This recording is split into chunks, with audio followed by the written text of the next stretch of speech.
And we are back for prepping for winter with the second Ariana sample chapter. And this is the grand finale for Ariana.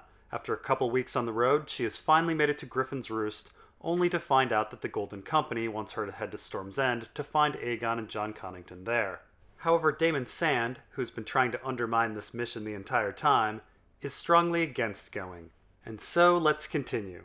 Tyrell is not a man to fear. My uncle Oberyn is dead, princess, and 10,000 men is equal to the whole strength of the Golden Company. Lord Connington knows his own strength, surely. If he means to risk battle, he must believe that he can win it. And how many men have died in battles they believed they could win? Sir Damon asked her. Refuse them, princess. I mistrust these sellswords. Do not go to Storm's End. So Ariana attempts to say that Oberyn Martell would be bold and would treat with Aegon. Damon Sand, though, essentially says that Oberyn was overly bold and foolish. Now, generally speaking, we usually accept that the bond between squire and knight to be a close one. Damon disparaging Oberyn here, though, makes me wonder if he actually liked Oberyn. Last chapter, he also somewhat insulted Oberyn by saying that Darkstar was more of a viper than Oberyn, which concedes that Oberyn was indeed a snake. It's all hard to judge, as Damon is desperately searching for reasons for Ariana to not go to Storm's End, and maybe being disingenuous. Now next, Damon points out that the Golden Company only has 10,000 men, and Ariana says that Jon Con must know what he's doing, which Damon naturally questions. I will say that based on numbers, Damon is in the right, and Jon Con is being very bold. The Tyrell host is likely greater than 20,000. In A Clash of Kings, Littlefinger says that the Joffrey-Marjorie wedding will bring 50,000 men over. Half of that host eventually goes home, but even factoring in some deaths from war, we're still looking at a massive host. As I said, likely over 20,000.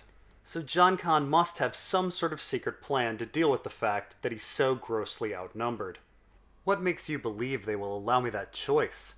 She had the uneasy feeling that Haldon Halfmaester and Lysono Mar were going to put her on that ship come morning, whether she willed it or no. Better not to test them. So Ariana gets an uneasy feeling from Lysono and Haldon that her trip to Storm's End is not negotiable. This is interesting, as one would think that the two would be eager not to offend the Martells, who supposedly have 3,000 spears, 3 times the Golden Company's numbers. And yet Lysono and Haldon were a bit curt and dismissive of Ariana and her party, so perhaps Ariana's vibe is justified. We should keep in mind that Doran was compelled to fight for Aerys when Elia and her children were used as hostages. Ariana is vulnerable in the same way. Although I don't actually think Ariana will be used as a hostage, we should consider this as an option. Now I will say it is a bit off that Haldon is seemingly insistent that Ariana go to Storm's End. Waiting at Griffin's Roost for the result of the Battle of Steel seems much safer for Ariana and her company. This makes me suspect that Ariana going to Storm's End is actually part of Jon Con's battle plan. Now I will say, if Storm's End is already held by the Golden Company, which I doubt, Ariana's presence there doesn't really change much. Yes, she can get a pretty good view of the battle, and it's useful for our author as she's a POV character, but it doesn't affect the results of the battle. However, if Storm's End hasn't been taken by the Golden Company and is still held by Stannis, then things are a bit more intriguing. Why send Ariana into a castle held by Stannis' men? As a distraction? As a negotiator? As a Trojan horse? Of course, the last ship to go to Storm's End was Davos's, smuggling Melisandre into a secret cove. And we are reminded of secret coves in the Griffin Reborn chapter when Harry Strickland and Jon Connington also conspicuously note the secret cove of Griffin's Roost. Now perhaps Jon Con plans on assaulting Storm's End through this secret cove. The problem is there's a gate down there blocking the way. Someone needs to open the gate. Now perhaps Jon Con has a mole within Storm's End, but I like the idea of Ariana being used to open this passageway. Facing the heir to Dorne beneath their castle, wouldn't Stannis' men feel compelled to open the gate in order to treat? Could Ariana be Jon Con's method to take the castle? After all, our chapter did begin with the story of Daeron in Weeping Town, a man slain under peace banners. And I do like the idea of Ariana being smuggled into a castle, while up north, Theon and Jane Poole have escaped a castle. Sir Damon, you squired for my Uncle Oberyn, she said. If you were with him now, would you be counseling him to refuse as well? She did not wait for him to respond. I know the answer, and if you are about to remind me that I am no Red Viper, I know that too. But Prince Oberyn is dead. Prince Doran is old and ill, and I am the heir to Dorne. And that's why you should not put yourself at risk. Damon Sand went to one knee. Send me to Storm's End in your stead. Then, if the Griffin's plan should go awry and Mace Tyrell takes the castle back, I will be just another landless knight who swore his sword to this pretender in hopes of gain and glory. And so Damon Sand actually comes up with a pretty good plan. Send him to treat as if he's caught, it's all meaningless. In fact, the last news the Crown heard about Damon Sand was that he was arrested by Doran. Of course, this all once again exposes the weirdness of sending the heir to Dorne on this mission. Ariana could have simply stayed in Dorne while Manfrey Martell or Damon Sand went to treat on Dorne's behalf. Now there is one curious thing about Damon's advice here. He mentions that Mace Tyrell might take the castle back. Of course, Mace Tyrell never took the castle to begin with, and Damon knows this. What's weird is that in the A Dance with Dragons epilogue, Kevin Lannister actually notes essentially the same anomaly when Mace Tyrell claims that he'll recapture Storm's End. I would say Damon is parroting a report from a spy in King's Landing, but Damon did specifically say that Stannis' men held the castle earlier. So, I don't know, maybe Damon is lumping Stannis and Mace Tyrell together as collective enemies in opposition to Jon Con or something. Whereas, if I'm taken, the Iron Throne will take that for proof that Dorne conspired with these sellswords and lent aid to their invasion. It is brave for you to seek to shield me, sir, I thank you for that. She took his hand and drew him back to his feet. But my father entrusted this task to me, not you. Come the morrow, I sail to beard the dragon in its den. And so we have the last lines of the chapter.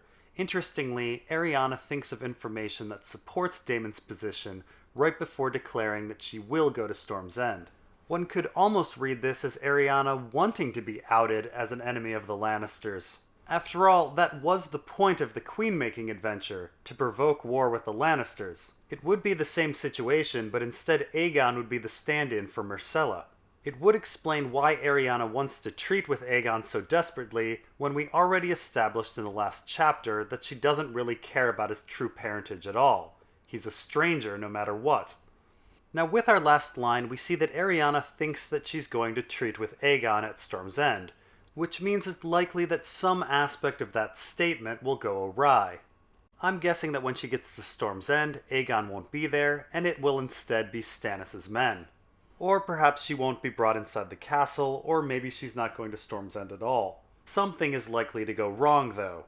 And so now let's try to put everything together with regards to the Battle of Steel. There are a few other battles we should probably keep in mind when we look at this showdown. The previous Stannis-Renly standoff should be examined, even though much of it didn't go down. Also, we have our parallel battles, the Battle of Ice up north, the Battle of Fire and Marine, and the Battle of Blood in the Redwine Straits. And we should take a page from history. Like Jon Con, Hannibal invaded with elephants and had to rely heavily on his cunning against the Romans. So let's start with what's going on at Storm's End. We know the castle is held by 200 men loyal to Stannis. Gilbert Faring is the command, and an Elwood Meadows is the number 2. Now I will say, Gilbert Faring is likely one of Stannis' most trusted men. His son was one of Stannis' squires. The son is dead, but Gilbert doesn't know this. And his cousin Godfrey is part of Stannis' small inner circle. And frankly, I don't see Stannis putting anyone in charge that he doesn't trust absolutely. So unless that Golden Company man Two Swords happens to be a Faring, which is a serious long shot, I see little chance of Gilbert Faring yielding to anyone. Of course, an unyielding commander does remind us a bit of the castle's last unyielding commander, Courtney Penrose, who was taken out. Which brings us to our number 2, who is much more interesting. As under Penrose, Elwood Meadows is the second in command, and he is not a loyal man. He is a green boy of maybe 21 or 22 who was a Renly supporter before becoming a Stannis supporter. According to the Fossaways, who are his cousins, Elwood Meadows will follow their lead, and the Fossaways themselves aren't really very loyal. They started as Renly supporters, then were Stannis supporters, then bent the knee to the Lannisters and the Tyrells. The point is, turn the Fossaways, and you have Elwood. Now the story has made a big deal about there being a difference between Red Apple and Green Apple Fossaways, although the two haven't yet been on opposing sides in battle. It seems like the difference between them should become important later on. The question is when. It's also worth noting that in history there was a Derek Fossaway, the Bad Apple, who was one of the Ninepenny Kings and a Blackfyre supporter. We don't know what color he was or whether that's important, and we don't know what color Fossaway are cousins to Elwood Meadows. All of this makes it exceedingly difficult to figure out the political situation here. If Elwood is a cousin to a Green Apple Fossaway, there is some added complexity as Jon Fossaway, a Green Apple, is married to a Tyrell. So is Leonette Fossaway, of again, an unknown color, and Alyssa Meadows is also married to a Tyrell. The point is, whichever way the Tyrells go might be the way of the Green Apple Fossaways. If Elwood's cousin happens to be a Red Apple Fossaway, there's an issue as a Franklin Flowers of the Golden Company certainly hates Red Apple Fossaways. To add even more complexity to the situation, the Fossaways are currently under the command of Randall Tarly, so Tarly's allegiance may be important to all of this as well. Now outside of Storm's End sits the token force that Mace Tyrell left behind. We have no idea the size of this host, but its purpose is to keep Stannis' host inside, so it must be large enough to deal with Stannis' force of 200, but still considerably smaller than the Golden Company's strength of 5,500 in the Griffin Reborn chapter. I think 500 is a reasonable guess on its size, large enough to keep Stannis' forces inside, but small enough to be negligible to the Golden Company. Now Mace Tyrell had marched south with a Mathis Rowan, one of his primary counselors, but we don't see Rowan when Mace Tyrell returns to King's Landing in the A Dance with Dragons epilogue. So it's reasonable to assume that this token force is led by Rowan, who is described as a prudent and sensible man. We should also note that Mathis Rowan, like most Reacher lords, did fight for the Targaryens during Robert's Rebellion. Additionally, he married Bethany Redwine, the same woman that Hoster Tully wanted his brother Blackfish to marry that caused the brothers to split. Now it's tough to say what was going on there politically, but Blackfish probably had a bad opinion of the Redwines, and I will say that Illyrio had a private stock of Redwine wine, and Viserys was convinced that the Redwines would support him in war. And Varys took special interest in the Redwine twins in A Clash of Kings, and alerted Tyrion to their supposed escape plans. The point is, there is a very good chance that Mathis Rowan would be sympathetic to the Targaryen cause, or specifically the Aegon cause. Additionally, being a prudent, sensible man, there is also a good chance he would simply surrender at the sight of a clearly superior force, and even if he didn't, his force is so small that they would be crushed quickly. All in all, the Rowan token force is kind of irrelevant. And so these are the smaller forces, but now let's talk about the larger ones. The biggest force on the scene is of course the Tyrell host. Back in A Clash of Kings, the Tyrell host is described as 50,000 men by Littlefinger. Later on in A Storm of Swords, Tyrion describes the host as 50,000, maybe 60,000, maybe 70,000 to Oberyn Martell. Now Tyrion was certainly trying to intimidate Oberyn, so I think 50,000 is the correct number here. Now half of the host does return home to the Reach, and Randall Tarly does lose some men at Duskendale and quelling the Riverlands. Still, I couldn't see Mace Tyrell's host being fewer than 20,000 men, more than double that of the Golden Company. So the question is, if Mace Tyrell has a vastly superior force, how can Jon Con possibly win? Well, it should be noted that the initial battle for the Golden Company isn't against all 20,000 Tyrell soldiers at once. It's going to be against the leading cavalry, who are days ahead of the infantry. And if the battle parallels the Battle of Ice at all, the cavalry will be led by Red Ronnet, furious over rumors of his dead kin, likely cleverly spread by Jon Con. If you recall, up at the Battle of Ice, Hostine Frey is furiously rushing into battle, still mourning the loss of his nephew, brother, and half-brother, among others. So we have no idea how many of the Tyrells are a horse, but it's likely a fairly large number, perhaps many thousand. Let's be generous and say 5,000. And so Jon Con essentially faces the same problem Stannis did against Renly at Storm's End. He is clearly outnumbered overall, so he needs a decisive initial win to cause the rest of the army to turn to his side. If he doesn't, the main army, which is of a fairly unbeatable size, will destroy Jon Con, and they are only perhaps a week behind the cavalry. So how can Jon Con achieve this win? Well, when we last left Jon Con in the Griffin Reborn chapter, not quite half of the Golden Company had landed and collected on the north side of Cape Wrath, and then we find out about 500 more who landed on Estermont and are on their way. The company quickly took Rainhouse, Crow's Nest, and Mistwood, and perhaps some people were inspired to join the cause, like those in Weeping Town, but I wouldn't count on too many more. Jon Con likely has 5,500 men. That is, to the west of Storm's End. The Golden Company is 10,000, so we are still missing 4,500 men, and no one seems to know where the elephants are.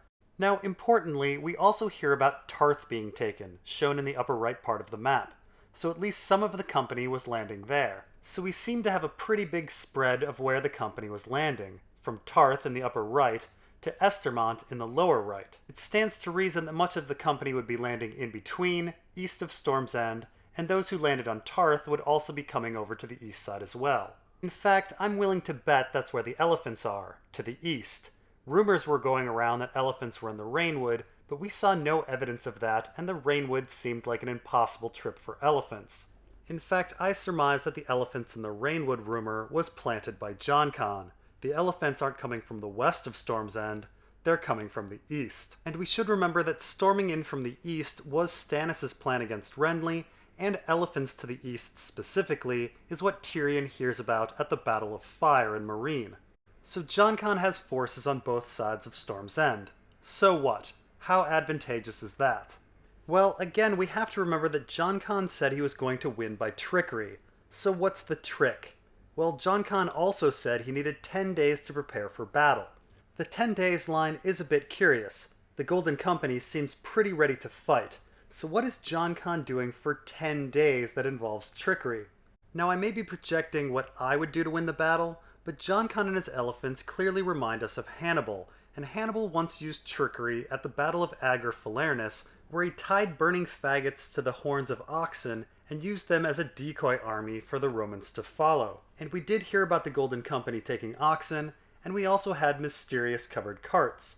We assumed the carts were food, but that answer does seem a bit obvious. Dried bundles of sticks may be the true contents of these carts. I surmise that Jon Con and the Golden Company have been spending those 10 days making oxen decoys to the west of Storm's End, and I suspect that these oxen will be released, perhaps near a cliff. And I surmise that Jon Con purposely sent out rumors of Red Ronnet's family being raped and murdered to get him good and angry. Furious Red Ronnet and the other cavalry will ride down the King's Road to Storm's End and see the golden banners there. The wet limp banners will cause them to incorrectly assume that the castle is taken by the Golden Company. In the mist they'll have poor visibility, but they will hear the hoofbeats of the oxen and assume they're horses. They'll see the torches and assume it's an army, and perhaps hear trumpets and assume it's elephants. Red Ronnet will be duped into pursuing the oxen near a cliff. At this point from the east, I think the Golden Company's elephants will charge, panicking the horses and sending hundreds if not thousands of Tyrell horsemen off the cliff. Those that survive will ride back to the Tyrell infantry and report on the Golden Company's win and erroneously report that Storm's End is taken. At this point, I think the Tyrell army will choose to switch sides and kneel to Aegon. Mace Tyrell may have soured on the Lannisters anyway, if Margaery has been found guilty. If the Tyrells turn, Jon Con's forces will swell to something like 25,000, depending on how many survive. But of course, winning outside of Storm's End doesn't win Storm's End itself. An unyielding Gilbert Faring is still in command, much in the same way as an unyielding Courtney Penrose was in command. And this is where Ariana comes in. I think she is being smuggled into the castle much in the same way as Davos smuggled in Melisandre. I imagine that Ariana will be used as a symbol of diplomacy, compelling Faring to open the gates beneath the castle. By the way, hiding soldiers in a peaceful trade ship is part of Victarion's plan over at the Battle of Fire in Meereen. With the gates open, I think Faring will be killed by Jon Con's men under the false banner of peace and diplomacy, much in the same way that Daeron was killed under a false banner as well. Elwood Meadows then takes command, follows the Fossaways, and bends the knee to Aegon. Now many of you may say, isn't this plan a bit ruthless? False messages in ravens, false flags, surprise attacks, even a false peace negotiation. Lies, lies, lies. Is this really Jon Con's way? I would actually say yes. In the Griffin Reborn chapter, Jon Con specifically thinks about why he lost the Battle of the Bells and why someone like Tywin would have won it. Absolute ruthlessness was the difference. Jon Con now knows that he has to be an absolute bastard if he hopes to win. Now, I'm certain I have some details wrong about this battle, and perhaps I'm simply projecting what I would do to win. But we should see something at the same level of trickery with Jon Con. He needs to do something very crafty to take an impregnable castle and defeat a force twice his size. And it needs to be done in a very short amount of time. And so my bet, it's something like what I've described. And that's all for the Ariana sample chapters. The voting is in for the next chapter, and it wasn't close at all. With many more votes than all the others combined, the Sansa love was strong, and we will next tackle Elaine. We will see you then.